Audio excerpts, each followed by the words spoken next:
खासदारांचं झालं. ज्यावेळेस खासदार आमदार विधिमंडळामध्ये काम करत असतात, लोकसभेमध्ये काम करत असतात, राज्यसभेमध्ये काम करत असतात, त्यावेळेस कुठल्या गोष्टीचा नियमाचा भंग झाल्यानंतर ॲक्शन त्या बाबतीमध्ये घेतली जाते. तशा पद्धतीने ॲक्शन घेतलेली आपण सगळ्यांनी बघितली. दादा 141 खासदारांचं एवढं मोठ्या प्रमाणात निलंबन झालं. मला विधानसभेचं विचारलं असतं तर मला तिथं काय घडलंय. आपण लोकशाहीमध्ये इतक्या एकाच वेळी राष्ट्रीय नेते आणि त्याच वेळेस बिल पास करण्याचा कार्यक्रम चालू आहे. उद्याच्याला वेगवेगळ्या पद्धतीने महाराष्ट्राच्या विधानसभेमध्ये पण अनेकदा अनेक कडक अशा प्रकारचे निर्णय घेतले.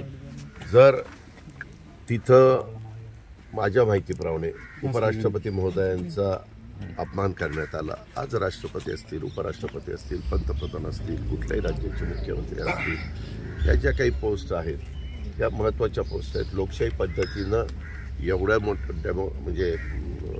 एवढ्या मोठ्या भारतामधनं निवडून गेलेले ते सगळे लोक असतात आणि ते आपलं आपलं काम योग्य पद्धतीनं करत असतात. कारण ज्यावेळेस एवढा मोठा समाज त्यांच्या पाठीशी उभा राहतो आणि त्यांच्या विचाराच्या लोकांना निवडून देतो, याचा अर्थ कुठंतरी जनाधार हा त्यांनी मिळवलेला असतो आणि त्याच्यात ती व्यक्ती उपराष्ट्रपती महोदय देखील अतिशय व्यवस्थितपणे आपलं स्वतःचं काम पार पाडतात.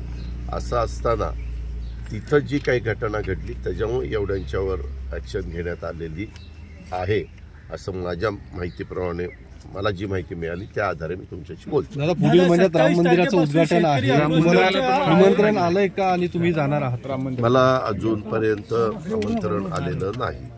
आलं तर जायचा जरूर मी विचार करीन. कारण आपण कुठंही मंदिर, आता सकाळी मी आलो तिथं आपलं श्रीमंत दगडूशेठ हलवाईचं मंदिर आहे. आपण तिथं गेलो, दर्शन घेतलं, दर्शन घेऊन कामाला लागलो. ही आपली पद्धत आहे, ही आपली परंपरा आहे. आपण कुठंही गेलो तरी मी तरी सर्व धर्म समभाव मानणारा कार्यकर्ता आहे. त्याच्यामुळं कुठंही गेलं तरी आपण तिथं आदर करतो. कुणाचाही आपल्याला अनादर करायचा नाही.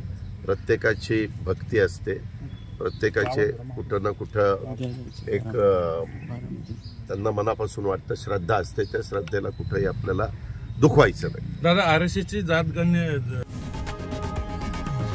लोकशाही मराठी ऐका, पहा, जागरूक रहा.